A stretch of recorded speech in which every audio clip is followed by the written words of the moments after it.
What's up, guys? It's Coach Grant with First Down Training, and today we're going to be breaking down some of the best route running from the NFL wildcard weekend. So we're going to be talking about this stop route here from Diontae Johnson. We're going to be talking about this release you can use on a fade route, and then we're going to be talking about how to run this slant route here from Jarvis Landry when you attack leverage, okay? But the first thing I want to talk to you guys about is something that we just started offering on my website, fellas. It's a 28-day wide receiver gym plan, okay? So it's the specific exercises that receivers need to do in the gym to improve their hands, explosiveness, all the above, speed, get a little bit faster. Check out that very first link in the description that says wide receiver gym workout plan, okay? So it's a full 28-day plan. Hope to get you guys on that soon. Let's get started. So this route here from Johnson, it's honestly probably my favorite route from the week, just simply because of how well he's able to get in and out of this break. So let's watch it full speed, then we'll break it down. So he's coming out here, snaps his hips off, runs this stop route, then is able to create some separation, okay? So again, rough game for the Steelers, obviously, but this is one of the routes that stood out to me watching this game last night. So, like, off the line, he gives that kind of speed release right here, right? So, again, when you give this DB any kind of speed release and I get to this outside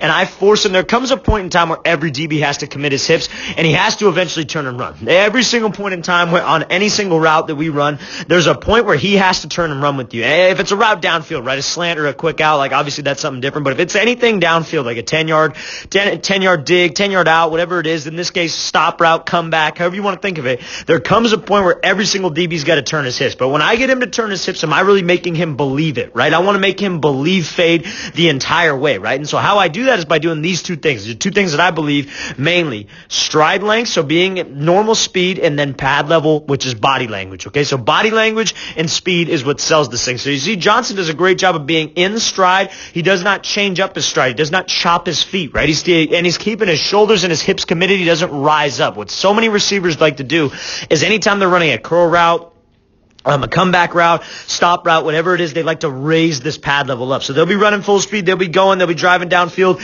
and then they start to pick their chest up and they start chopping their feet, and that's an indicator to this DB. This DB, again, where's he watching? He's watching his hips. So we got to make sure that I'm committing with my hips and I'm committing with my pad level. And pad level is most important. I stay in stride and then I snap this thing off, right? And the more violent you are with your hips, the more you can decelerate, right? So I'm able to stay in stride and drop my hips as aggressive as I possibly can, because that's the only way you stop yourself. But also, that's how you create explosion and energy, because let's say he was trying to run a comeback out of here, he'd have to be running back downhill to the ball, right? There's a race to the ball. I got to be able to get there. I got to create explosion with my hips. So you don't want to think of it as like I'm dropping my hips to stop. Yes, you are. You are doing it to decelerate. However, you're using it to create energy. It's an energy creation phase, right? So I got to be able to sell vertical. Only way I change direction is by being violent with my hips. I don't necessarily love how he swings that hand up. A lot of guys do that. I could do without it, but again, I'm not going to make a huge deal out of this again, because the DB shouldn't be looking at our arms anyways, right? He should be looking at those hips. And when we see, and he does not have enough time to react to this sudden of a drop, right? You want to be sudden with your hips. You want to be violent with your hips. And when you drop that quickly, it's so hard for this DB to react, right? And so that's a great job, just decelerating right now, snapping his weight down. You see how his chest is forward. He's not leaning back. He doesn't have his chest popped up. His numbers coming down. He's not on his heels, and then he's able to get out of this thing in 2 steps, right? That's how you stop on a dime. You got to be able to sell vertical, sell fade, get this DB to believe fade. Only way I change direction is by being violent with my hips, and that's how I create energy to get out of this break. That's a great route. Let's watch it again, full speed from Johnson here. Great job running this stop route, snapping my hips off, being violent with my hips. Great work. So now we're going to be looking at this route here from Jarvis Landry. Again, just a hell of a route right here. Really good job when he's against this kind of a slower linebacker, right? So like if I'm out of the slot and I'm against, and I love this matchup as a quarterback, by the way, I would throw this ball 10 times out of 10 no matter what the situation is, because as a slot receiver, you guys got to understand a quarterback's perspective on this. When he sees you lined up on maybe a slower linebacker type, that's no fault of the linebacker. That's no knock on them. It's just you're not going to be as quick as a slot receiver, and especially a good route runner like Jarvis Landry. So if I can attack his leverage and close the distance with this guy and make him think one direction, and by doing that, by selling with my upper half, gonna probably get a lot of separation, right? Just simply because this is a mismatch, right? This is a mismatch, especially when we got some open space, especially when it's like kind of this like off man look, right? So you see how he gives him this 1-2, right? And you see how he throws his upper half, he throws his hip to the outside. That's what's gonna get this guy to commit, especially, fellas, when it's a guy who's not as athletic as us, right? Maybe a bigger, more physical guy. We gotta beat him with quickness. I don't want to try to run into him and try to hand fight and do all this fancy stuff that I don't need to do, or I wouldn't call it fancy, but stuff that I would do, like that you're taught to do when it's a press situation, right? But if you're against a physical guy, Real physical dude, bigger dude than us.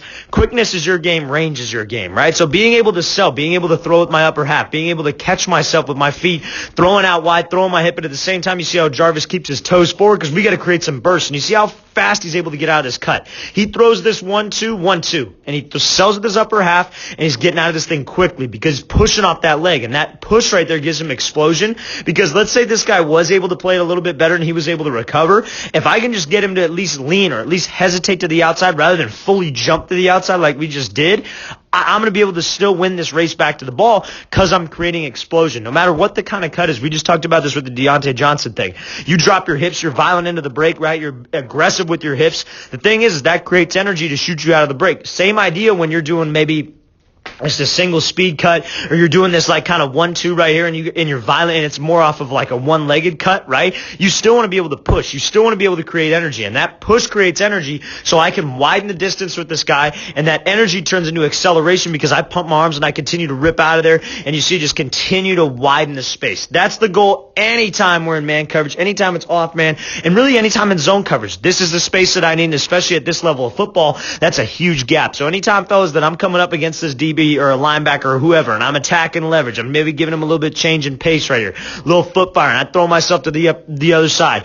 You got to sell with your upper half because that's what he's going to be looking at. So you want to throw your hip out. You almost want to turn your shoulders. You want to rip your arms through, but keep your toes forward so I create some explosion with that cut, burst out of there, and accelerate. Let's watch the thing again, full speed one more time. Great route by Landry, throwing that 1-2, pumping those arms and driving off this break. Great route. Okay, so now we're going to be looking at this release here, and it's, again, kind of this like walk-up release or kind of like this skip release, but then I'm throwing a 1-2. So again, we're going to be talking about the technique of this 1-2. So this is a great route here from the Bears. So let's watch the thing again, full speed. Throws that 1-2, gets this DB off that platform. Then I'm able to accelerate up and make this play. Now, another thing that you want to see here is when he bursts off, you see how he keeps his head down for about 5 yards, and then he starts looking back for the ball. So when we create, I want to touch on this first because I want to focus on the release more, but I do want to touch this and give you guys some information on this. When you want to get off the line, you create some space with the DB, and you take this outside release, and it's man coverage, and you know this ball's coming with some air. You got to widen the distance before we look back, right? Because looking back will naturally slow you down. You see how his chest straightens up, everything's up tall, and especially being a taller guy, that will naturally slow you down because this DB knows he got beat. He's thinking, oh shit, I don't want to get beat over the top. I don't want somebody to beat me with a fade, so I'm going to keep my head down, pump my arms, and try to make this play. He's oh shit mode, right? That's what everybody loves to call it. So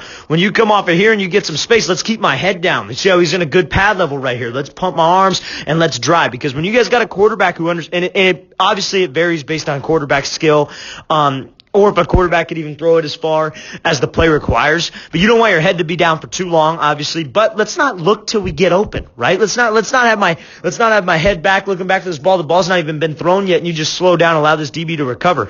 Get some separation.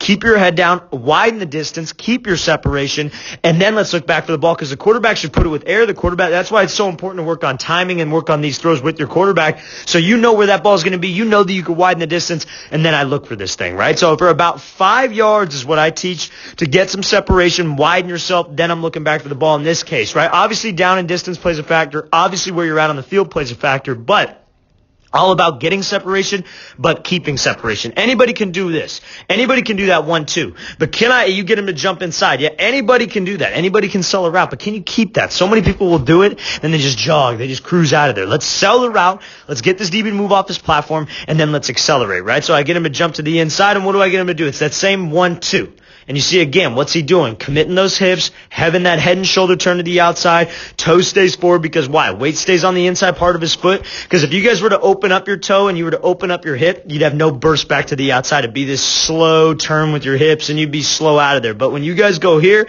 and it's a 1-2, like you're crossing over, and all that energy is going from the inside part of your foot. You're throwing out. You're selling with your upper half. That's what gets him to move. But again, I want to be able to create some burst. I want to be able to push out of there so I can turn that energy with the cut into acceleration right here, good pad level, and widening the gap. Let's watch this thing again, full speed one more time. So close the gap, 1-2, keep the head down, pump those arms, and widen the distance. Great job being late with the hands as well. All right, guys, I really want to thank you for watching. I really appreciate it. If you guys have any questions at all, please leave those in the comments. I'll get back to you as soon as I possibly can. Also, guys, if you're a receiver and you want to get better, you want to be a more explosive route runner, you have more speed, better hands, everything the receiver needs to do in the gym to improve, check out that very first link in the description. I'll see you guys next time.